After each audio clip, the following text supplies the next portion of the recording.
Le titre du message aujourd'hui, c'est « Comment survivre pendant les tribulations de la fin ». Donc, comment survivre pendant les tribulations de la fin. Donc, on va lire Luc chapitre 21. Et il y a trois passages, notamment dans les évangiles, qui parlent beaucoup de la fin des temps. C'est Luc chapitre 21, Marc chapitre 13 et Matthieu chapitre 24. Et donc on va lire Luc chapitre 21, des versets 34 à 36.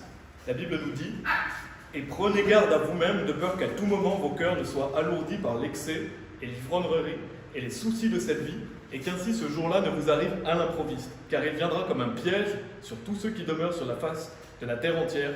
Veillez donc et priez sans cesse, afin que vous soyez estimés dignes d'échapper à toutes ces choses qui arriveront, et de vous tenir debout devant le Fils de l'homme. » On voit dans ce passage qu'il est dit qu'ainsi ce jour-là ne vous arrive à l'improviste. Et de quel jour ça parle? Ça parle du jour de Christ. La Bible parle du jour de Christ, du jour du Seigneur Jésus, du jour du Seigneur. Et donc ce jour-là, c'est le jour de l'enlèvement, c'est le retour de Jésus-Christ. C'est quand ceux qui sont vivants sont changés, ou ceux qui sont morts en Christ sont ressuscités. Et donc ce que nous dit la Bible, c'est que ce jour-là ne doit pas venir sur nous comme à l'improviste. Ça veut dire quoi? Ça veut dire qu'on doit veiller. À ce moment-là, on doit être prêt. On doit être dans l'esprit et non dans la chair. Et donc, c'est vraiment, on va beaucoup voir ça aujourd'hui, mais le fait de marcher par l'esprit et pas par la chair. Et donc, il ne faut pas que ce jour, en tant que chrétien, nous arrive à l'improviste. Et déjà, je vais faire un bref timing de l'Apocalypse pour introduire ce sujet que je fais aujourd'hui. Mais on sait que le commencement des tribulations, c'est marqué par le fait que l'Antichrist, il va confirmer une alliance avec plusieurs pour une semaine. Donc ça va lancer les tribulations. L'Antichrist, on n'est pas au courant forcément de quand est-ce que ça va être. Ça va être fait en secret, certainement. Mais l'Antichrist va faire une alliance avec plusieurs pour une semaine. Et donc le début des tribulations, c'est connu comme le commencement des douleurs. La Bible parle du commencement des douleurs. Notamment dans Matthieu chapitre 24, des versets 6 à 8. Je ne vais pas les lire parce que le message, vous allez voir, est assez long. Mais vous pourrez relire Matthieu chapitre 24, des versets 6 à 8, la Bible parle du commencement des douleurs.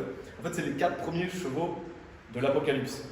On les retrouve dans l'Apocalypse chapitre 6, notamment le cheval blanc, le cheval roux, le cheval noir et le cheval blême. Donc on voit qu'il y a des personnes sur ces chevaux. Je ne sais pas si vous avez souligné, mais par exemple sur le premier, c'est l'Antichrist qui est sur le cheval blanc. Mais sur les 3 autres chevaux, il y a des personnes. Donc je pense que ce sont des personnes qui vont certainement exister à ce moment-là. On voit que des gens sont assis sur ces chevaux. Et donc ces tribulations vont durer 1260 jours, c'est-à-dire à peu près 3 ans et demi. Ensuite commencera la grande tribulation qui va durer 75 jours.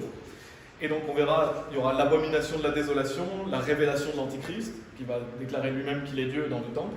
Et ça marque le début de la grande tribulation. Et donc l'Antichrist va faire la guerre avec les saints, il va mettre en place la marque de la bête. Et d'ailleurs dans l'Apocalypse chapitre 13, verset 7, il est dit « Et il lui fut donné de faire la guerre aux saints et de les vaincre, et le pouvoir lui fut donné sur toute parenté et langue et nation. » Donc quand on entend parler d'une nouvelle ordre mondiale, c'est ça, c'est l'Antichrist qui va mettre en place son nouvel ordre mondial, la nouvelle religion mondiale, le système financier mondial. Et donc ça sera le début des grandes tribulations qui vont durer 75 jours. Et donc en fait la fournaise, parce que dans Daniel chapitre 3, il y a la question de la fournaise, elle va être tournée 7 fois plus forte. La grande tribulation, ce sera quelque chose qu'on n'a jamais vu. Donc ce sera vraiment un temps de grande détresse. Parce que la Bible dit dans Matthieu chapitre 24, les versets 21 et 22, « Car alors il y aura grande tribulation, telle qu'il n'y en a pas eu depuis le commencement du monde jusqu'à maintenant. Non, il n'y en aura jamais plus. Et si ces jours-là n'avaient été abrégés, aucune chair ne serait sauvée, mais à cause des élus, ces jours-là seront raccourcis. » Donc on voit que cette grande tribulation, il n'y a jamais eu une chose pareille et il n'y aura jamais une nouvelle chose pareille. Et la Bible dit qu'aucune chair ne serait sauvée, c'est-à-dire qu'aucun chrétien ne pourrait survivre à la grande tribulation si Dieu ne raccourcissait pas ces jours. C'est pour ça que ça va durer 75 jours. Et donc après ces 75 jours, on a l'enlèvement, le retour de Jésus-Christ. Je vais juste lire quelques petits passages, mais dans Matthieu chapitre 24, il est dit immédiatement après la tribulation de ces jours-là. Donc on voit que le retour de Christ, c'est immédiatement après la tribulation. Et il est dit, et alors apparaîtra le signe du Fils de l'homme au ciel. Donc je ne vais pas lire ces versets parce que sinon ça ferait trop long, mais dans Matthieu chapitre 24, c'est bien montré que c'est après la tribulation que Jésus-Christ revient. Et donc pour nous, en tant que sauvés, c'est bien sûr un grand sujet de joie. Pour nous, c'est un jour merveilleux et glorieux que le retour de Jésus-Christ. Mais pour les non-sauvés, c'est un jour de détresse et d'angoisse. Pour nous, c'est un sujet de joie. Pour eux, ça va être un jour de détresse et d'angoisse. Parce que Dieu, quand Jésus-Christ prend les croyants, Dieu va déverser sa colère sur la terre. Et donc la colère de Dieu qui va durer 3 ans et demi, qu'on retrouve dans l'Apocalypse avec les 7 trompettes, avec les 7 coupes notamment. Dans l'Apocalypse chapitre 6, versets 16 et 17, il est dit « Et il disait aux montagnes et aux rochers, tombez sur nous et cachez-nous de la face de celui qui est assis sur le trône et du courroux de l'agneau. On voit le courroux de Jésus-Christ, car le grand jour de son courroux est venu, et qui sera capable de résister? Donc on voit que c'est un temps de détresse et d'angoisse pour les personnes non sauvées, parce que c'est le jour de la colère de Dieu qui arrive. Et donc ça a lieu le même jour que l'enlèvement. Donc, en résumé de ce timing, les chrétiens vont passer par la tribulation. Donc les chrétiens qui sont vivants lors des temps de la fin vont passer à travers la tribulation et la grande tribulation. Mais pas par la colère de Dieu. Bien sûr, parce qu'on sera enlevé avant que Dieu déverse sa colère. Et donc le sujet de ce message, c'est comment on peut survivre à tout ça. On pourrait se demander, mais comment je vais survivre dans ces temps de détresse? Qu'est-ce que je dois faire? Et donc on va voir plusieurs principes bibliques, parce que la Bible parle de certains principes qu'on peut appliquer maintenant et qu'on peut aussi appliquer après pour justement être estimé digne d'échapper à toutes ces choses qui vont arriver. Et donc mon opinion, que j'avais entendue d'un excellent pasteur, c'est que je pense la même chose que lui, c'est qu'il y a 3 catégories de chrétiens qui vont passer à travers les tribulations. Et c'est ce qu'on va voir aujourd'hui. On va voir ça à travers la Bible. Donc la première catégorie, je vais y passer plus de temps parce que c'est la catégorie dans laquelle on ne veut pas être. On ne veut pas être dans cette catégorie, donc celle-ci, je vais y passer un peu plus de temps. Mais ce sont les chrétiens charnels, les chrétiens qui marchent dans la chair. Et ce sont les personnes qui vont probablement mourir pendant les tribulations. Les personnes qui marchent dans la chair, ce ne sera pas une mort pour Christ, ce sera une mort de famine, une mort de guerre, une mort d'épidémie. Donc ce n'est pas une mort glorieuse. C'est des personnes qui ne servent pas Dieu, qui sont charnelles. Et bien sûr, j'exclus tout de suite les personnes qui vont mourir de mort naturelle. Il y aura certainement des gens qui vont mourir de mort naturelle, je ne parle pas d'eux. Là, je parle des gens qui vont mourir dus aux événements, que ce soit la guerre, l'épidémie, les famines, parce que ce sont des chrétiens charnels qui ne sont pas utiles à Dieu. Et donc, je vais passer vraiment plus de temps dans cette catégorie, parce que je ne veux pas que vous soyez dans cette catégorie. Je ne veux pas être dans cette catégorie non plus. Et je veux que les gens qui écoutent puissent être dans la 2e et 3e catégorie qu'on va voir après. Et donc, on va se demander pourquoi ces chrétiens vont mourir. Parce qu'ils ne servent pas Dieu. Comme j'ai dit, ce sont des gens qui marchent dans la chair. Et malheureusement, c'est le cas d'une grande majorité des chrétiens sauvés aujourd'hui. On voit peu de gens qui marchent dans l'esprit. On voit peu de gens qui vont évangéliser, on voit peu de gens qui vivent pour Dieu. Donc très certainement que la grande majorité des chrétiens vont mourir. D'ailleurs, il est dit que si ces jours-là n'avaient pas été raccourcis, aucune chair ne serait sauvée. Donc probablement la grande majorité des chrétiens vont mourir, mais on ne veut pas justement être dans ces personnes qui vont mourir de guerre, d'épidémie ou de famine. Parce qu'il faut savoir que déjà si vous ne servez pas Dieu aujourd'hui, quand on est quand même dans un temps relativement calme, même si les choses deviennent de plus en plus difficiles, ça va être pire plus tard. Parce que plus tard, on ne s'imagine même pas à quel point ce sera une grande détresse, un grand chaos, les tribulations, ce sera quelque chose que le monde n'a jamais vu. Et la grande tribulation, encore pire. Donc c'est maintenant, c'est aujourd'hui qu'il faut servir Dieu, si vous voulez être capable de le servir après. C'est aujourd'hui qu'il faut se préparer spirituellement. Parce que comment on va faire face aux tribulations? C'est spirituellement. Et donc, quoi qu'il arrive, en tant que chrétien, même si on ne vit pas à la fin, on sait qu'on aura toujours des tribulations. C'est-à-dire on aura des persécutions, on aura des épreuves, on aura des difficultés. Chaque chrétien qui vit pour Jésus-Christ aura des difficultés.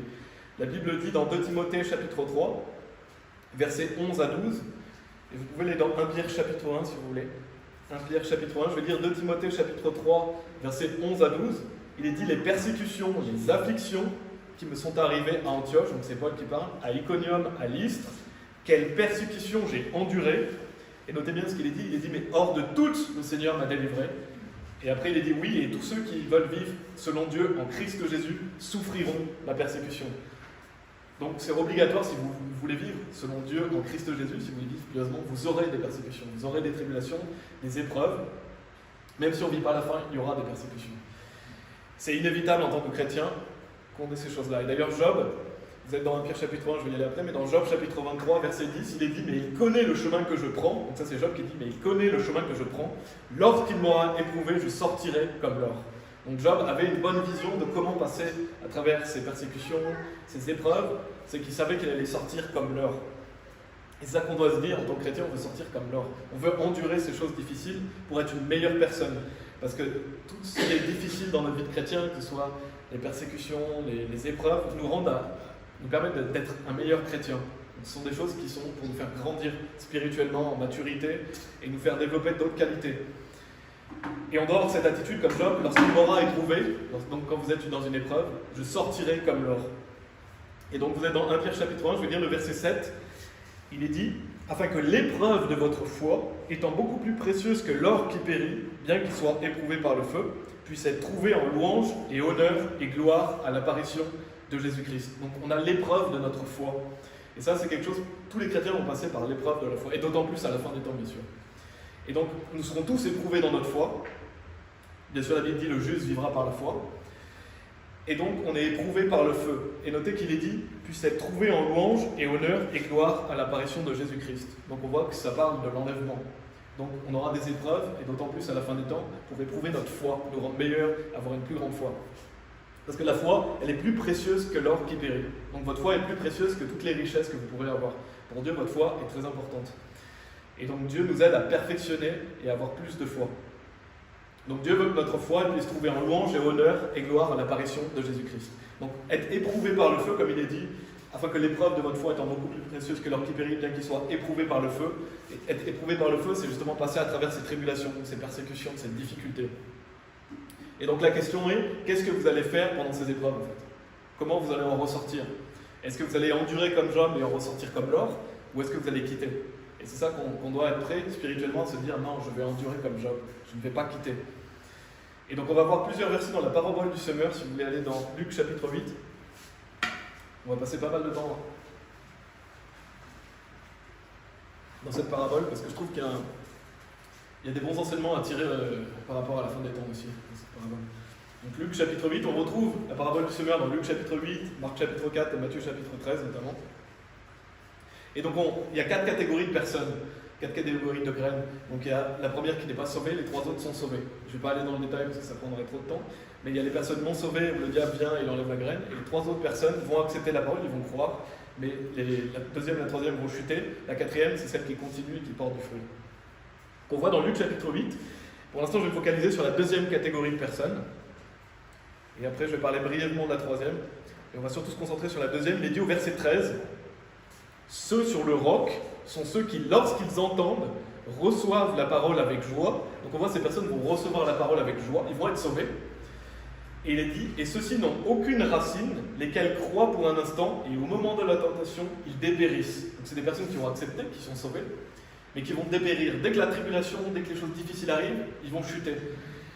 On voit un peu plus tôt au verset 6, donc là on est verset 13, au verset 6, il est dit « Et quelques-uns tombèrent sur un roc, et dès qu'ils le verrent, ils desséchèrent parce qu'ils manquaient d'humidité. » Donc on voit ces personnes qui sont sauvées, qui ont reçu la parole. Dès que la tentation arrive, dès que les difficultés arrivent, ils dépérissent. Et notez qu'il est dit « Ils manquaient d'humidité », parce que je vais revenir là-dessus. Et en un passage parallèle, vous pouvez garder dans Luc chapitre 8 si vous voulez, mais c'est dans Marc chapitre 4. Marc chapitre 4, justement, qui parle aussi de la parabole du semeur. Je ne vais pas aller dans Matthieu chapitre 13, il y a aussi Matthieu chapitre 13. Et donc, notez qu'il est dit, au moment de la tentation, ils dépérissent, et il est dit, il manquait d'humidité. Je vais revenir là-dessus. Et Marc chapitre 4, au verset 5 à 6, nous dit, et quelques graines tombèrent sur le sol pierreux, où il y avait peu de terre, et immédiatement elles levèrent, parce qu'elles n'avaient pas de profondeur de terre. Donc on voit encore une fois que ces gens-là sont sauvés. Mais quand le soleil se leva, elles furent brûlées, et parce qu'elles n'avaient pas de racines, elles séchèrent. Ça c'est versets 5 et 6. Un peu plus loin, Jésus explique, et dit au verset 16 et 17, et ceux-ci sont ceux qui d'eux-mêmes sont semés sur un sol pierreux, qui lorsqu'ils ont entendu la parole, la reçoivent immédiatement avec exultation. Donc on voit tout à l'heure, il était dit, ils reçoivent la parole avec joie. Donc ces personnes ont reçu la parole, et ils n'ont pas de racines en eux-mêmes, et ils ne persévèrent qu'un moment. Ensuite, quand l'affliction ou la persécution arrive, à cause de la parole, ils sont immédiatement offensés. Ces personnes-là sont offensées dès que les difficultés arrivent, dès que l'affliction ou la persécution arrive à cause de la parole. Donc on voit cette même catégorie dans Luc chapitre 8. Et donc notez qu'il est dit, on avait vu dans Luc chapitre 8, il est dit quand le soleil se leva. Il est dit, je le retrouve. Non, pardon, c'est dans Marc chapitre 4, mais quand le soleil se leva. Et avant, il était dit au moment de la tribulation. Et donc, quand il est dit l'affliction ou la persécution arrive aussi, en fait, qu'est-ce que ça veut dire que quand le soleil se leva? Parce que j'ai noté qu'il y avait quand le soleil se leva dans ce passage. Et bien, quand vous comparez les Écritures avec les Écritures, donc dans la parabole du semeur, le soleil se leva, ça fait mention des tentations, donc des difficultés. Quand le soleil se leva, c'est quand vous avez des tribulations, c'est quand vous avez des choses difficiles.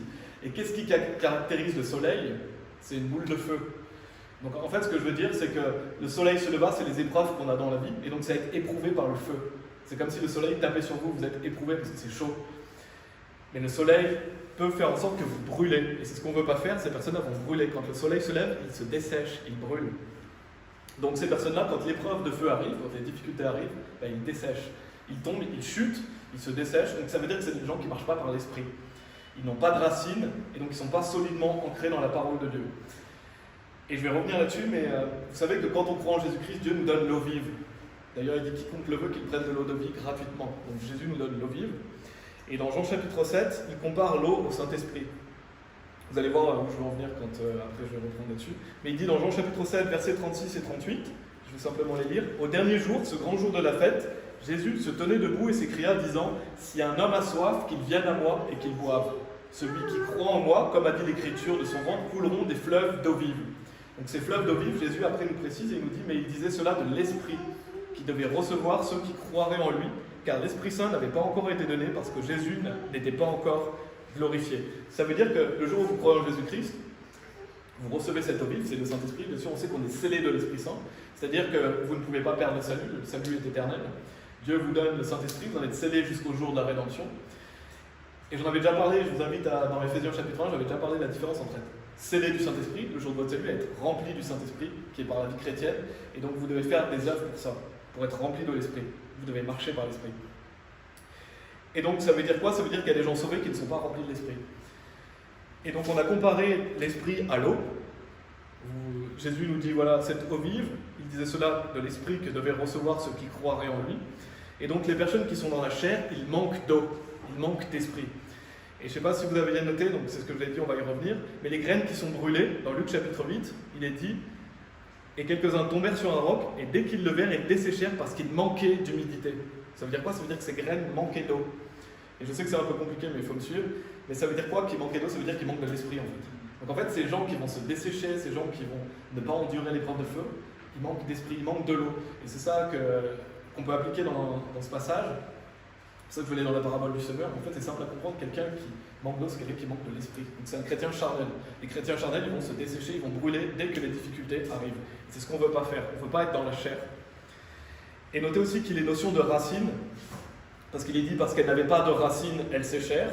Il est dit aussi elles n'ont pas de racines en eux-mêmes et ne persévèrent qu'un moment. Ensuite, quand l'affliction ou la persécution arrive à cause de la parole, ils sont immédiatement offensés.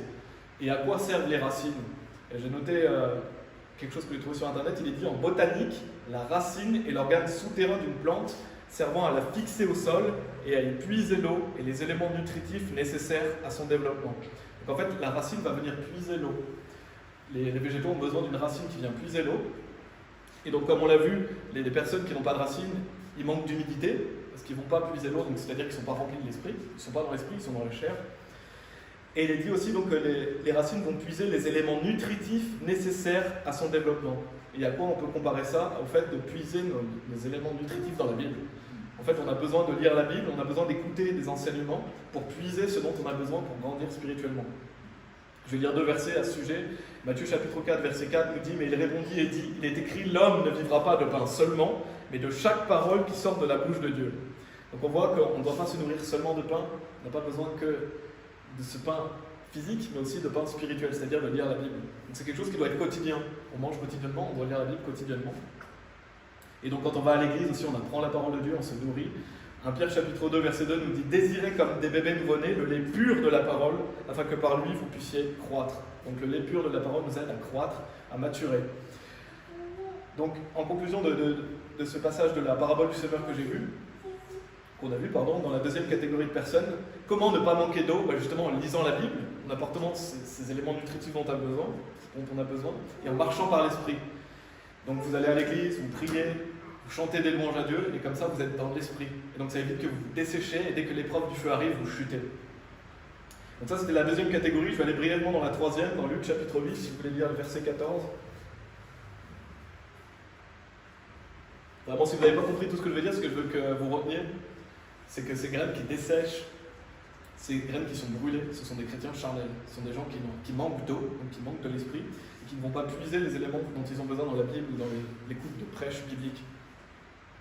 Luc chapitre 8, verset 14, il est dit « Et ce qui tomba parmi les épines, ce sont ceux qui, quand ils ont entendu, s'en vont et sont étouffés par les soucis et la richesse et les plaisirs de cette vie, et ils ne portent aucun fruit à maturité. » Donc ça, c'est des personnes qui ne se préparent pas aux tribulations. Parce qu'au lieu de se préparer spirituellement, d'acheter de l'or éprouvé par le feu, je vais revenir après sur cette notion d'acheter de l'or éprouvé par le feu, ils pensent qu'au plaisir de cette vie, ils pensent qu'aux richesses, donc ils ne sont pas prêts. Quand les tribulations vont arriver, ces gens-là aussi peuvent chuter, parce qu'ils sont plus préoccupés charnellement que spirituellement. Donc c'est pas ce qu'on veut être non plus, on ne veut pas être ces personnes-là qui sont étouffées par les plaisirs de la vie, ou par le fait des soucis, des richesses.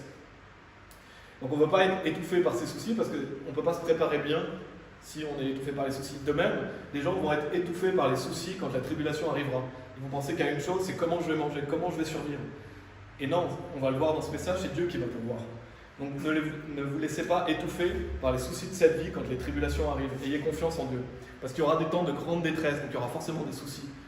Et la différence, qu'est-ce qui va faire la différence? C'est votre confiance en Dieu. Et donc c'est le fait que Dieu va vous pourvoir à vos besoins. Ne soyez pas étouffés par vos peurs en fait. Et donc il faudra être fort, il faudra marcher par l'esprit. Et la Bible dit, ma vigueur est rendue parfaite dans la faiblesse. Donc lorsque vous êtes faible, Dieu est fort. C'est Dieu qui vous donnera la force de traverser toutes ces épreuves. Et donc on va voir un peu plus en détail cette notion de chair par rapport à l'esprit. Vous pouvez aller dans Matthieu chapitre 26. Donc je l'ai déjà abordé ici, parce qu'on voit les chrétiens charnels, totalement différents d'un chrétien qui marche par l'esprit, donc qui est rempli de l'esprit, mais on va appuyer un peu plus cette différence entre la chair et l'esprit. Et dans la King James en anglais, on retrouve cette notion de asleep, ou sleeping, c'est les personnes qui dorment, ce sont les chrétiens qui dorment. Et c'est opposé à la notion de watch ou awake, donc les chrétiens qui sont réveillés ou les chrétiens qui veillent. Donc si vous voulez survivre aux tribulations, il vous faut veiller, être réveillé et prier. Dans Matthieu chapitre 26, c'est quand Jésus est dans le jardin de Gethsémane, juste avant la crucifixion. On va lire le verset 41. Donc il est dit « Veillez et priez », Matthieu chapitre 26, verset 41. « Veillez et priez, afin que vous n'entriez pas en tentation. L'esprit en effet est disposé, mais la chair est faible. » Donc on connaît à peu près tous ce verset, mais la Bible dit « L'esprit est en effet bien disposé, mais la chair est faible. » Votre chair est faible. L'esprit par contre, lui, il est prêt. Il est réveillé. En fait, celui qui dort en vous, c'est la chair. La chair, elle est toujours endormie. Par contre, l'esprit, lui, est toujours réveillé. Donc c'est ça la différence. Si vous marchez par la chair, vous allez être endormi. Si vous marchez par l'esprit, vous serez réveillé. Et donc dans ce passage, dans le jardin de Gethsémane, on a lu le verset 41, on va lire le verset 36 à 38, un peu plus tôt. Verset 36 à 38, il est dit « Alors Jésus vint avec eux jusqu'à un lieu appelé Gethsémane. Et il dit aux disciples, asseyez-vous ici pendant que je vais prier là-bas. » Et il prie avec lui Pierre et les deux fils de Zébédée. Donc Jésus va prendre Pierre, Jacques et Jean avec lui. Et il commença à être attristé et très accablé. Alors il leur dit, mon âme est extrêmement attristée, même jusqu'à la mort. Restez ici et veillez avec moi. Donc Jésus voulait que Pierre, Jacques et Jean restent avec lui et veillent avec lui. Et qu'est-ce qui va se passer? Verset 40. Et il vint vers les disciples et les trouve endormis. Donc Pierre, Jacques et Jean dorment. Et il dit à Pierre, quoi? Ne pouviez-vous pas veiller 1 heure avec moi? Et donc, quelle application on peut faire au regard du sermon que je veux voir? C'est qu'au lieu de veiller avec Jésus, ils dormaient. Ça veut dire quoi? Ça veut dire qu'au lieu de veiller et d'être spirituel, ils étaient dans la chair. C'est une application spirituelle qu'on peut faire ça. Ils n'ont pas veillé avec Christ, ils n'ont pas prié avec lui, ils dormaient. Et donc Jésus leur dit, quoi, ne pouviez-vous pas veiller 1 heure avec moi? Et au verset 41 qu'on a lu, il est dit, veillez et priez, afin que vous n'entriez pas en tentation. L'esprit en effet est disposé, mais la chair est faible. Donc comment on peut appliquer ça? Pour survivre aux tribulations, il faut veiller et prier. Il ne faut pas être comme Pierre, Jacques et Jean qui dormaient et qui ne veillaient pas avec Christ. On doit prendre part aux souffrances de Christ. Au lieu de prendre part aux souffrances de Christ en veillant et priant avec lui, Pierre, Jacques et Jean, ils vont dormir. Donc ça, ce sont les chrétiens qui vont être dans la chair et qui ne vont pas participer aux souffrances de Christ pendant les tribulations. Ils ne vont pas endurer. Parce qu'on est appelé à souffrir avec Christ. Jésus veut que nous puissions veiller et que nous prions et que nous soyons dans l'esprit. Et donc dormir, ça symbolise vraiment avec le fait d'être dans la chair. Et la question c'est, est-ce que vous êtes prêts pour l'association des souffrances de Christ en fait? Parce que si vous voulez être proche de Christ, si vous voulez avoir une communion forte avec Christ, il faut prendre part à ses souffrances. Et ici, je pense aussi que ça symbolise le fait qu'au lieu de prendre part à ses souffrances, parce que Jésus était dans une grande souffrance à ce moment-là, dans une angoisse, il priait le Père pour que la coupe passe loin de lui, il savait ce qu'il attendait, bien sûr, il a dit non pas ma volonté, mais ta volonté. Donc Jésus obéit toujours au Père, mais il avait demandé à Pierre, Jacques et Jean de veiller avec lui. Et donc ils n'ont pas pris part à l'angoisse de Christ. Et nous, quand les tribulations arrivent, quand les choses difficiles arrivent pour nous, on doit prendre part aux souffrances de Christ. Donc c'est-à-dire se battre pour lui et glorifier ce qu'il a fait pour nous.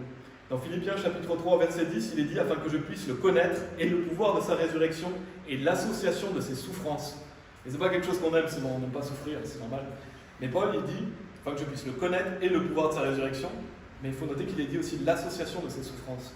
Donc Paul voulait connaître, il voulait avoir une relation forte avec Jésus. Et Paul a beaucoup souffert. Et donc il était très proche de Jésus. Parce que si vous voulez être proche de Jésus, il sera amené à souffrir. Il est dit étant rendu conforme à sa mort.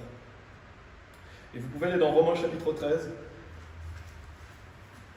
Je vais lire 2 Timothée chapitre 4, versets 16 à 18, qui nous dit « Pour ce motif, nous ne défaillons pas, mais bien que notre homme extérieur dépérisse, notre chair dépérit, parce que nous vieillissons, le corps, notre enveloppe charnelle a toujours des problèmes, toujours des difficultés. Cependant, l'homme intérieur est renouvelé de jour en jour. Lui, il ne dépérit pas, il se renouvelle. Car notre légère affliction, laquelle ne dure qu'un moment, effectue pour nous un bien plus excessif et éternel poids de gloire. Tandis que nous ne regardons pas aux choses qui se voient, mais aux choses qui ne se voient pas. Car les choses qui se voient sont temporelles, mais les choses qui ne se voient pas sont éternelles. Comment survivre aux tribulations? Justement, regardez aux choses qui ne se voient pas. Tout ce qui est autour de vous, si le monde est en chaos, ça c'est temporaire. Si vous regardez aux choses qui ne se voient pas, aux choses éternelles, là vous pourrez avoir une meilleure vision et regarder à Jésus. Donc c'est toujours cette notion de marcher par l'homme intérieur, marcher par l'esprit, ne pas marcher par la chair. Et donc on va lire Romains chapitre 13, versets 11 à 14. Là, j'essaie vraiment de montrer la différence entre la chair et l'esprit. Et pour survivre aux tribulations, il faut être dans l'esprit. Il faut ne pas manquer d'eau, il faut être rempli de l'esprit, il faut veiller et prier, et donc prendre part aux souffrances de Christ. Ne pas dormir. Et dans Romains chapitre 13, versets 11 à 14, il est dit « Et que connaissons le moment, que maintenant il est grand temps de se réveiller du sommeil. » Donc il est grand temps de se réveiller du sommeil. Car maintenant notre salut est plus près que lorsque nous avons cru. La nuit est fort avancée, le jour est à portée de la main. Dépouillons-nous donc des œuvres d'obscurité et revêtons l'armure de lumière. Marchons honnêtement, comme durant le jour, non dans les émeutes et l'ivrognerie, non en libertinage et lascivité, non dans les querelles et l'envie, mais revêtez-vous du Seigneur Jésus-Christ et ne faites pas provision pour la chair pour en satisfaire les convoitises. Donc en gros, si vous êtes charnel, réveillez-vous. Et c'est ce que dit la Bible, réveillez-vous de votre sommeil, ne soyez pas endormis. Et revêtez-vous du Seigneur Jésus. Ça veut dire, déjà, marchez dans le nouvel homme, revêtez-vous de Christ. Et donc, pour terminer cette première catégorie, donc là, je parle vraiment des chrétiens charnels qui vont périr pendant la tribulation. Et comme j'ai dit, les deux autres parties seront plus courtes. Mais je vais parler la notion de se nourrir pendant la fin des temps, parce que c'est quelque chose qui revient souvent, mais comment on va manger dans ces cas-là? Comment on va se nourrir, comment on va boire? Donc, je vais parler de ça un petit moment aussi. On va voir plusieurs passages bibliques. Parce que c'est très important, parce qu'il y a des gens qui pourraient se poser, mais dans ces cas-là, pendant 3 ans et demi, je dois me faire des stocks de nourriture, je dois absolument avoir toute la nourriture pour survivre aux tribulations, et c'est comme ça que je vais survivre. Est-ce que c'est en allant dans un bunker, vous cacher au milieu de la forêt? Est-ce que c'est comme ça que vous allez survivre? Certainement pas, la réponse est non. Et pour introduire ce sujet, déjà, sachez que avoir un peu de réserve de nourriture, c'est pas ça le problème. Vous pouvez avoir un peu de réserve de nourriture, c'est très bien qu'on a un peu de réserve. Le problème, c'est pas de se faire un peu de réserve de nourriture. Le problème, c'est de croire que c'est ça qui va vous permettre de passer à travers la tribulation. Et le problème, c'est d'être attaché à ces choses aussi. Mettre votre confiance en cela au lieu de la mettre en Dieu. Parce que Dieu ne dit pas nécessairement de se faire des provisions. Il ne dit pas faites-vous des provisions pour survivre aux tribulations. Il nous dit d'acheter de l'or. On va revenir avec ça après. Et donc, le problème, ce sont les gens qui croient que cette nourriture va leur permettre de survivre. Ou donc, voilà, c'est comme ça qu'ils vont survivre pendant les tribulations, c'est comme ça qu'ils vont arriver jusqu'au moment où Jésus-Christ va revenir. Et ça, c'est un gros problème. Et on va voir plusieurs passages dans la Bible. Vous pouvez aller dans Matthieu chapitre 6, parce que vous faire un peu de stock de nourriture, il n'y a pas de problème. Mais si votre confiance est dans cela pour passer à travers les tribulations, si c'est comme ça que vous vous préparez, là, il y a un problème. C'est pas comme ça qu'on se prépare à passer à travers les tribulations. On va voir plusieurs passages bibliques qui montrent que Dieu prend soin de nous, il nous nourrit, il nous garde. On n'a pas à avoir peur de ces choses-là. Dans Matthieu chapitre 6, versets 25 et 26, il est dit « Par conséquent, je vous dis, ne vous inquiétez pas pour votre vie, de ce que vous mangerez ou de ce que vous boirez. » On pourrait s'arrêter là en fait. Ne vous inquiétez pas pour votre vie, de ce que vous mangez ou de ce que vous boirez. Jésus nous le dit. On va bien sûr, on va continuer. « Ni pour votre corps de quoi vous serez vêtus. La vie n'est-elle pas plus que la nourriture et le corps plus que l'habillement? Regardez les oiseaux, car ils ne sèment ni ne moissonnent, ni n'amassent dans des greniers. Cependant, votre Père céleste les nourrit. Ne valez-vous pas beaucoup mieux qu'eux? » Donc ça, c'est la question que je vous pose. Est-ce que vous ne valez pas mieux que les petits oiseaux? Bien sûr que si, vous valez mieux que les oiseaux. Et donc, ne vous inquiétez pas de ces choses-là. Versets 31 et 32. « Par conséquent, ne vous inquiétez pas, disant que mangerons-nous ou que boirons-nous ou de quoi serons-nous vêtus? Car ce sont les gentils qui recherchent toutes ces choses.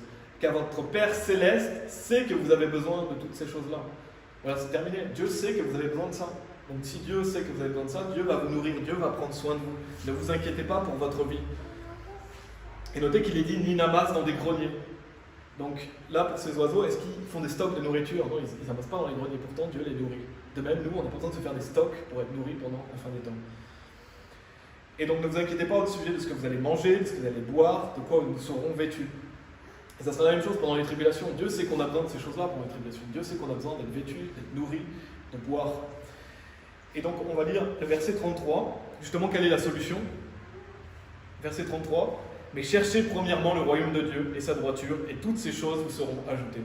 La solution, c'est de chercher premièrement le royaume de Dieu et sa droiture et sa justice. C'est-à-dire, servez Dieu, ne vous préoccupez pas de cela, et Dieu va vous ajouter ces choses-là. Dieu sait que vous en avez besoin, il va vous donner ce dont vous avez besoin. On le voit par exemple avec Élie dans l'Ancien Testament, Dieu va miraculeusement le nourrir avec les corbeaux. On le voit avec les enfants d'Israël, avec la manne qu'ils ont eu à manger dans le désert. De même, je pense qu'il y aura des miracles à la fin des temps pour qu'on puisse être nourris. Dieu va prendre soin de nous. Et on va aller dans l'Apocalypse chapitre 12. On a des passages dans l'Apocalypse qui montrent que Dieu va nous nourrir.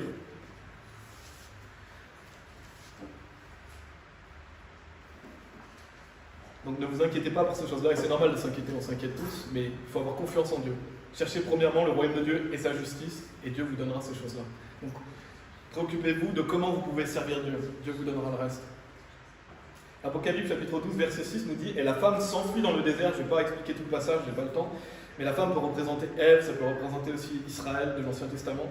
La femme s'enfuit dans le désert où elle a un lieu préparé par Dieu, afin qu'on la nourrisse là 1260 jours. Ces 1260 jours, c'est quoi? C'est la tribulation.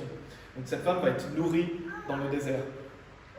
Et il est dit verset 14, et à la femme furent données 2 ailes d'un grand aigle, afin qu'elle puisse s'envoler vers le désert en son lieu, où elle est nourrie pour une période, et des périodes, et la moitié d'une période, loin de la face du serpent. Ça parle toujours de 1260 jours. Donc la semence de la femme, ce sont les croyants. On est la semence de la femme, parce que la femme représente Ève. Et donc ça veut dire quoi? Ça veut dire que Dieu va nous nourrir pendant ces 1260 jours. Il le dit dans sa parole, il le dit dans l'Apocalypse, afin qu'on la nourrisse là 1260 jours. Donc comment on va pouvoir survivre? Parce que Dieu nous nourrit, parce que Dieu prend soin de nous. Psaume 37, 25 nous dit d'ailleurs « J'ai été jeune et maintenant suis vieux, cependant je n'ai pas vu l'homme droit abandonné, ni sa semence mendiant son pain. » Donc on voit que David dit qu'il n'a jamais vu la semence de l'homme droit mendiant son pain. Donc Dieu va prendre soin de nous. Et on va voir, à l'opposé justement de ce qu'on vient de voir, quelqu'un qui amasse dans les greniers, dans Luc chapitre 12, quelqu'un qui amasse de la nourriture et comment il va finir, pour bien illustrer ce propos. C'est dans Luc chapitre 12 si vous voulez. Est-ce que la solution c'est d'avoir des stocks de nourriture? On va voir justement, Dieu nous a donné une parabole de quelqu'un qui amasse et qui pense que c'est comme ça que justement il va être heureux et qu'il va pouvoir avoir des jours tranquilles. Donc Luc chapitre 12, versets 16 à 21. Il est dit, et il leur dit une parabole disant « La terre d'un certain homme riche avait rapporté profusément. Et il pensait en lui-même, donc on voit cet homme, il se parle à lui-même, et qu'est-ce qu'il dit? Disant « Que ferai-je parce que je n'ai plus de place où garder mes fruits ?» Et il dit « Je ferai ceci, j'abattrai mes granges et en bâtirai de plus grandes, et j'y garderai tous mes fruits et mes biens. Et je dirai à mon âme, âme, tu as beaucoup de biens amassés pour beaucoup d'années, prends tes aises, mange, bois et sois joyeux. » Il se dit « Voilà, je vais faire des provisions, maintenant je suis tranquille, je vais être joyeux. » Mais Dieu lui dit « Toi, insensé, cette nuit, ton âme te sera requise. Alors à qui seront ces choses que tu as préparées ?» Voilà ce que Dieu pense d'une personne qui amasse pour lui-même. Parce qu'il est dit, ainsi en est-il de celui qui amasse un trésor pour lui-même et n'est pas riche envers Dieu. Donc au lieu de se soucier des choses de Dieu, il se soucie de lui-même. Et qu'est-ce que Dieu pense de cette personne? C'est un insensé. Pourquoi? Parce qu'on doit se préoccuper, comme on a vu, chercher premièrement le royaume de Dieu. Donc on doit être riche envers Dieu, pas riche envers soi-même. Et donc c'est des paroles fortes de Jésus, on voit vraiment, Dieu nous dit, mais Dieu lui dit, toi insensé, cette nuit, ton âme te sera requise. Et les fruits, ça symbolise vraiment la richesse beaucoup plus qu'aujourd'hui, parce qu'à l'époque, les gens avaient du bétail, avaient des fruits, donc c'était plus un symbole de richesse qu'aujourd'hui, on voit moins ça comme un symbole de richesse, mais à l'époque, justement, tout ce qui était bien au niveau de la nourriture, ça symbolisait beaucoup plus la richesse. On voit le bétail dans l'Ancien Testament, souvent la richesse est symbolisée par le nombre de bétail qu'ils avaient. Et donc c'est insensé de croire qu'on va réussir à survivre aux tribulations en se faisant un trésor pour soi-même. Non, on doit être riche envers Dieu. C'est comme ça qu'on va survivre aux tribulations. Et donc ça va me permettre de faire la transition. Vous pouvez aller dans l'Apocalypse chapitre 3. Donc ici on voit à travers cette parabole que c'est pas en amassant dans des greniers, c'est pas en faisant des stocks de provisions, en se disant maintenant je suis tranquille. Vous achetez, je sais pas, une ferme dans la forêt en vous disant je vais passer là mes tribulations tranquillement, j'ai préparé ma nourriture. Dieu dit toi insensé. C'est pas comme ça que vous allez survivre. Pourtant, votre chair pourrait vous dire, oui, c'est comme ça que je vais survivre, je serai loin de tout. Non, c'est pas comme ça. C'est en étant riche envers Dieu, pas en s'amassant un trésor pour soi-même. Il ne faut pas oublier qu'on n'est pas, sur terre ici pour nous-mêmes, on est ici pour Dieu. Dans Apocalypse chapitre 3, après on verra les deux autres catégories de personnes, je dirai beaucoup plus rapidement. Apocalypse chapitre 3, des versets 15 à 18. Il est dit, je connais tes œuvres, que tu n'es ni froid ni chaud. J'aurais voulu que tu sois froid ou chaud. Ainsi donc, parce que tu es tiède, et les personnes justement qui veulent aller s'isoler sont des personnes tièdes, et ni froid ni chaud, je te vomirai hors de ma bouche. Parce que tu dis, je suis riche, et j'ai accru mes biens, et je n'ai besoin de rien, et tu ne sais pas que tu es lamentable, et misérable, et pauvre, et aveugle, et nu. Je te conseille d'acheter de moi de l'or éprouvé par le feu, afin que tu puisses être riche, et un habillement blanc, afin que tu puisses être vêtu, et que la honte de ta nudité ne paraisse pas, et d'oindre tes yeux de collyre, afin que tu puisses voir. Donc on voit que ces personnes-là, ils se disent, voilà, je suis riche, j'ai accru mes biens, et je n'ai besoin de rien. Et comment Dieu les voit? Lamentable, misérable, pauvre, et aveugle, et nu. Donc Dieu n'a pas la même vision que nous de quelqu'un qui amasse, justement. Qu'est-ce qu'il faut faire? Je te conseille d'acheter de moi de l'or éprouvé par le feu. Et on va y revenir. Simplement, je voulais noter un passage dans Apocalypse chapitre 2, verset 9, juste un peu plus tôt. Donc c'est une lettre à une autre église. Il est dit, au début du verset 9, je vais lire au début du verset 9 de l'Apocalypse chapitre 2, il est dit, je connais tes œuvres et ta tribulation et ta pauvreté. Et notez ce qu'il est dit après, mais tu es riche.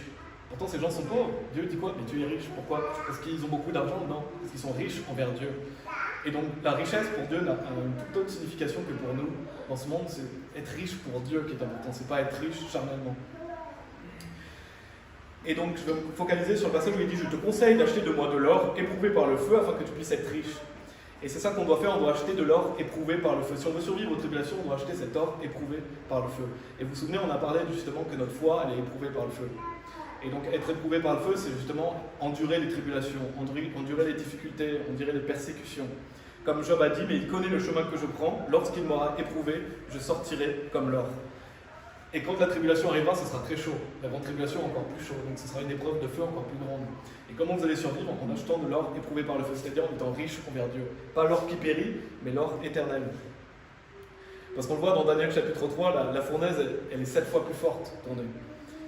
Et qui c'est qui a protégé Shadrach, Meshach et Abednego quand ils étaient dans la fournaise? C'est Jésus. Et la fournaise, ça peut symboliser la grande tribulation, parce que la fournaise est plus forte. Mais Jésus est allé avec eux. Est-ce que Jésus les a enlevés tout de suite? Non. Ils étaient présents, ils étaient là à la grande tribulation, mais il les a protégés. Et c'est ça, nous aussi, Jésus sera là pour nous protéger quand justement il y aura la grande tribulation. Donc d'être riche envers Dieu, c'est ça, acheter de l'or éprouvé par le feu, c'est d'être riche envers Dieu. On l'a vu dans la parabole de celui qui amasse, c'est pas s'amasser dans des greniers, mais c'est s'amasser des richesses envers Dieu. C'est chercher premièrement le royaume de Dieu. Et donc c'est quoi? C'est vivre par l'esprit, c'est porter du fruit à Dieu, c'est d'aller gagner des âmes, aller à l'église, etc. C'est comme ça que vous pourrez passer à travers les tribulations en marchant par l'esprit. Parce que votre chair, elle ne vous dira pas ça. Si vous écoutez votre chair, elle ne vous dira pas que c'est en marchant par l'esprit que vous allez survivre. Mais c'est votre esprit qu'il faut écouter, et c'est la parole de Dieu. Donc voilà comment survivre aux tribulations. Maintenant, on va voir les deux catégories de chrétiens dans lesquelles on veut être à travers ces tribulations.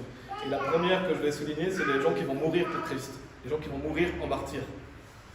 On va aller dans l'Apocalypse chapitre 2.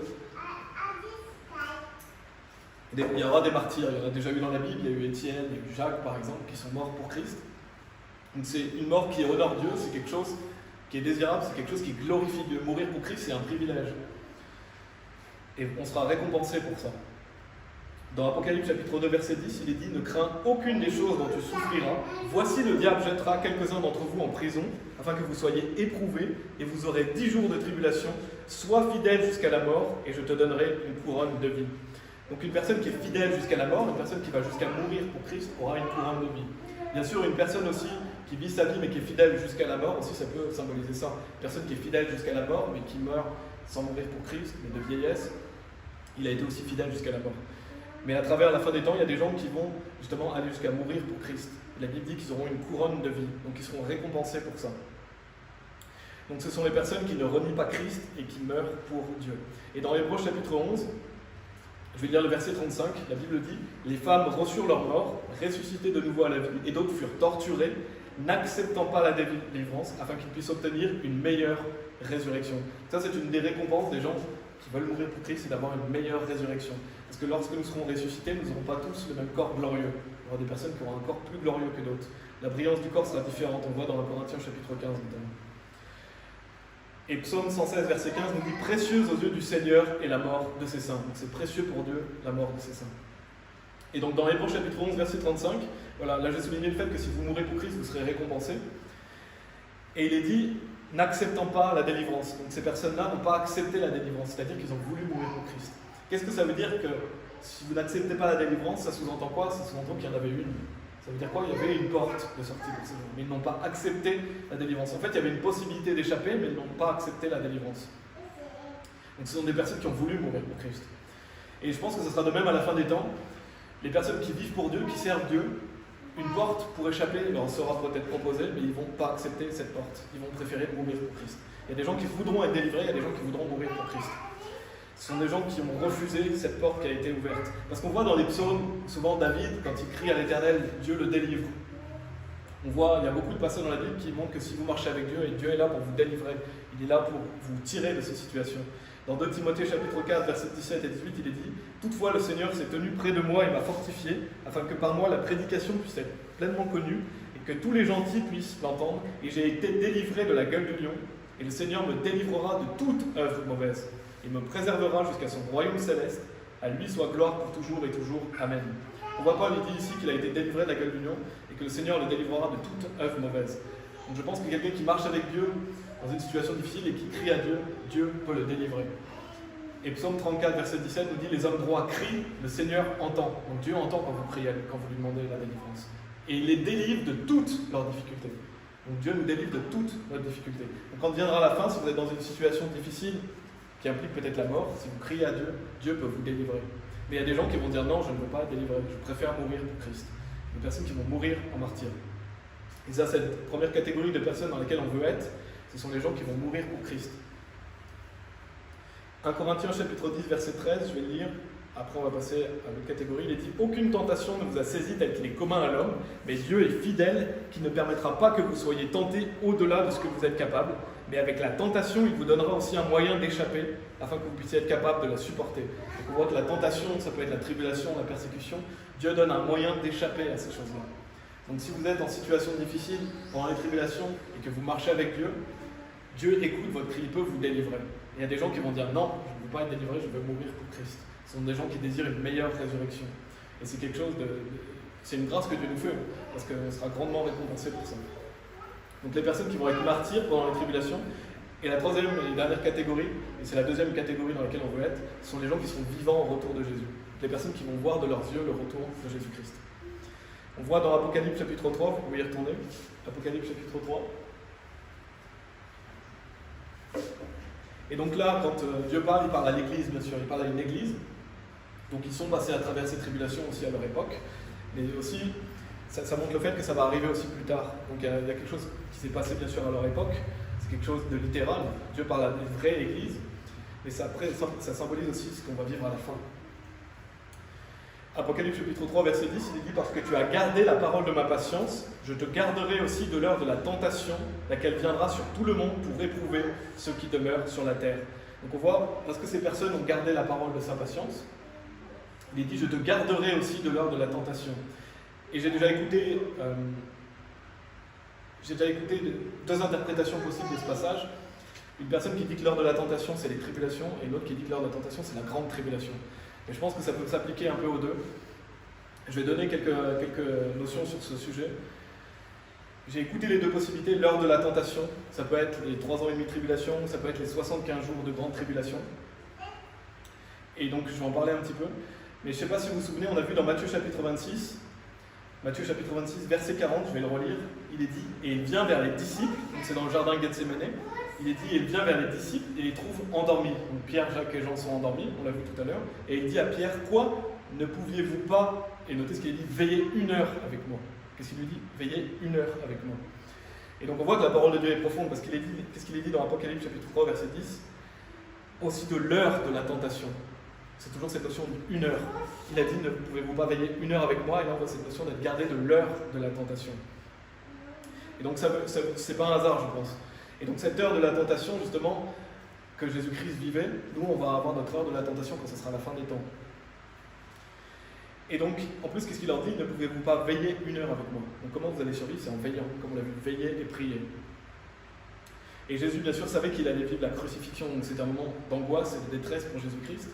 Il savait qu'il allait porter les péchés du monde entier, et de même, quand on vivra la fin, la grande tribulation, ce sera un temps de détresse, parce que l'Antéchrist va faire la guerre avec le saint.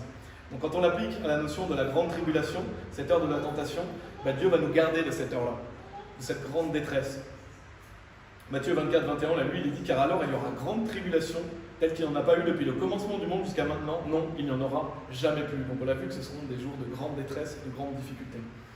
Donc cette heure de la tentation, ça peut être la tribulation, ça peut être la grande tribulation.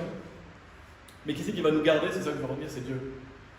Et il est dit « Parce que tu as gardé la parole de ma patience. » Donc comment ces gens ont été gardés de ces choses-là? Parce qu'ils ont gardé la parole de la patience de Dieu. C'est comme ça qu'on peut survivre aux tribulations et qu'on peut être vivant au retour de Jésus-Christ en gardant la parole de sa patience, c'est-à-dire en étant dans la Bible, en étant patient. On voit au verset 8, donc là on a vu le verset 10, on voit au verset 8, il est dit « Je connais tes œuvres, voici j'ai placé devant toi une porte ouverte et aucun homme ne peut la fermer, car tu as peu de force et tu as gardé ma parole et tu n'as pas renié mon nom. » Donc le fait de garder la parole de sa patience, le fait de ne pas renier son nom, c'est comme ça qu'on peut survivre et être vivant au retour de Jésus-Christ. En fait, ça ce sont les chrétiens qui vivent dans l'esprit. Et donc on va terminer, on va revoir Luc chapitre 21. Donc les chrétiens qui vont survivre et qui vont être là au retour de Jésus-Christ sont des chrétiens qui vont évangéliser malgré les difficultés, sont des chrétiens qui continuent à prier, des chrétiens qui ont confiance en Dieu. Et donc ce sont des gens qui sont fondés sur la parole. Parce que pour être vivant au retour de Jésus-Christ, il est dit qu'il faut être estimé digne de cela. Donc ce n'est pas une garantie. Les chrétiens ne vont pas être garantis d'être vivants au retour de Jésus-Christ, il faut être estimé digne. C'est-à-dire que Dieu doit vous trouver digne de cet honneur. En fait, c'est un honneur de pouvoir être vivant au retour de Jésus-Christ. Et c'est un honneur aussi de mourir pour Christ, comme on l'a vu. Donc Luc chapitre 21, versets 34 et 36. J'avais commencé le message par ça. Il est dit « Et prenez garde à vous-même, de peur qu'à tout moment vos cœurs ne soient alourdis par l'excès et l'ivrognerie et les soucis de cette vie, et qu'ainsi ce jour-là ne vous arrive à l'improviste. Car il viendra comme un piège sur tous ceux qui demeurent sur la face de la terre entière. Veillez donc et priez sans cesse, afin que vous soyez estimés dignes d'échapper à toutes ces choses qui arriveront et de vous tenir debout devant le Fils de l'homme. » Donc, comme vous voyez, il est dit « estimé digne ». Donc c'est Dieu qui vous estime digne ou non d'être vivant quand le Fils de l'homme va revenir, d'être debout devant lui. Donc les gens qui seront vivants en retour de Jésus-Christ, c'est des gens qui ont été estimés dignes par Dieu. Et les gens qui vont mourir pour Christ, pareil, sont des gens qui sont estimés dignes de mourir pour Christ, parce que ça vient aussi avec une grande récompense. Et donc, c'est vraiment un verset que je vous encourage à relire, le Luc 21, 36, parce qu'il est dit « Veillez donc et priez sans cesse ». Et déjà, est-ce que vous veillez, est-ce que vous priez sans cesse pour ça? Parce que c'est aujourd'hui que ça commence. Si la fin arrive pendant notre vie, déjà vous devez prier pour ces choses-là. Si vous voulez être vivant au retour de Jésus-Christ, priez pour ces choses-là. Jésus nous dit prier sans cesse. Et il faut aussi veiller. Ça veut dire qu'il faut être spirituellement préoccupé. Il faut marcher par l'esprit, il faut servir Dieu maintenant. Et c'est comme ça que vous serez estimé digne. Et bien sûr, il ne faut pas quitter quand les choses deviendront plus difficiles. Il faut continuer à veiller et prier sans cesse. Il ne faut pas être alourdi par l'excès, l'ivrognerie et les soucis de cette vie. Donc ça se mérite d'être vivant autour de Jésus-Christ, c'est quelque chose qui se mérite. C'est pas quelque chose que vous aurez gratuitement. Le salut est gratuit, le paradis c'est gratuit. Voir Jésus-Christ revenir dans les nuages, c'est quelque chose qu'on doit mériter. C'est des gens qui vont le servir jusqu'à la fin, qui seront fidèles. Et si vous mourrez pour Christ, de même, c'est quelque chose qu'on doit mériter. Parce que la plupart des chrétiens, malheureusement, vont mourir dans les guerres, dans les épidémies, dans les famines. Pourquoi? Parce qu'ils sont charnels, comme on l'a vu dans la première partie. Donc vraiment, ce message, c'est pour déjà montrer, la plupart des gens ici savent, mais qu'on va passer à travers les tribulations. On va passer à travers ces tribulations, et de toute façon, on a toujours des tribulations dans notre vie. Maintenant, c'est comment vous allez passer à travers ces tribulations. Est-ce que vous êtes un chrétien charnel et vous allez mourir d'épidémie, de famine, de guerre? Ou est-ce que vous êtes spirituellement préoccupé, vous allez mourir pour Christ parce que vous ne prenez pas cette porte de sortie que Dieu peut vous donner? Ou est-ce que vous serez vivant au retour de Jésus-Christ? Il faut être estimé digne d'échapper à toutes ces choses qui arriveront et de vous tenir debout devant le Fils de l'homme. Et dites pas oui, mais je m'en préoccuperai plus tard. Non, c'est maintenant. Il le dit, réveillez-vous. Donc c'est maintenant qu'il faut se préoccuper de ça et qu'il faut se préparer spirituellement. Ne soyez pas préoccupés par tous les stocks que vous pouvez faire, mais soyez préoccupés comment vous pouvez acheter de l'or éprouvé par le feu. Et bien sûr, comme je vous l'ai déjà dit, faire des stocks de nourriture, c'est pas le problème, c'est de mettre sa confiance dans cela. C'est pas comme ça que vous allez survivre. Parce que vous ne valez pas mieux que des moineaux ou des oiseaux. Donc on va prier. Merci Seigneur pour ta parole, parce que tu es clair, et c'est vrai que les temps qu'on va vivre à la fin seront difficiles. Et forcément, ça peut créer du stress, des soucis, des angoisses, mais quand on est plongé dans ta parole, quand on est rempli de l'esprit, alors on est réveillé, on sait que tu prends soin de nous. Seigneur, je t'en prie, aide-nous à toujours regarder la parole de ta patience, à veiller, prier sans cesse, à être estimé digne d'échapper à tout ce qui va arriver, et de se tenir debout devant le Fils de l'homme, et si on doit mourir pour Christ, alors qu'il en soit ainsi, Seigneur. Mais que nous ne soyons pas ces chrétiens qui amassons dans les greniers et qui ne se préoccupent que de nous-mêmes, en fait, charnels, qui vont périr stupidement pendant ces événements, et on veut être justement des chrétiens, comme dans Hébreux chapitre 11, ou comme ceux que tu vas garder jusqu'à ton retour. Merci Seigneur, au nom de Jésus-Christ. Amen.